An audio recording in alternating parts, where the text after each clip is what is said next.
10వ తరగతి వార్షిక పరీక్షల నిర్వహణకు జిల్లా విద్యాశాఖ యంత్రాంగం అన్ని ఏర్పాట్లు పూర్తి చేసింది. వచ్చే నెల 3వ తేదీ వరకు ఈ పరీక్షలు జరగనున్నాయి. 13,038 మంది విద్యార్థులు 10వ తరగతి పరీక్షలకు హాజరు కానున్నారు.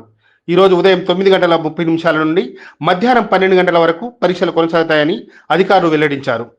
పోలీసు యంత్రాంగం పరీక్ష కేంద్రాల వద్ద పటిష్ట బందోబస్తు ఏర్పాటు చేసింది. ఎస్పీ, డిఎస్పీలు ప్రత్యక్షంగా ఈ ఏర్పాట్లను పర్యవేక్షించారు.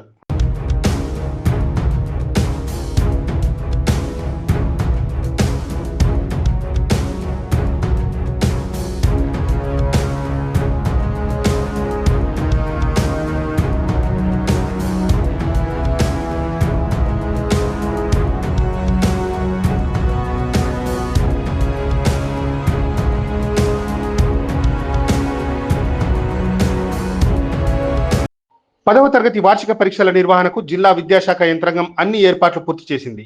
వచ్చే నెల 3వ తేదీ వరకు ఈ పరీక్షలు జరగనున్నాయి. 13,038 మంది విద్యార్థులు 10వ తరగతి పరీక్షలకు హాజరు కానున్నారు. ఈ రోజు ఉదయం 9:30 నుండి మధ్యాహ్నం 12 గంటల వరకు పరీక్షలు కొనసాగుతాయని అధికారులు వెల్లడించారు.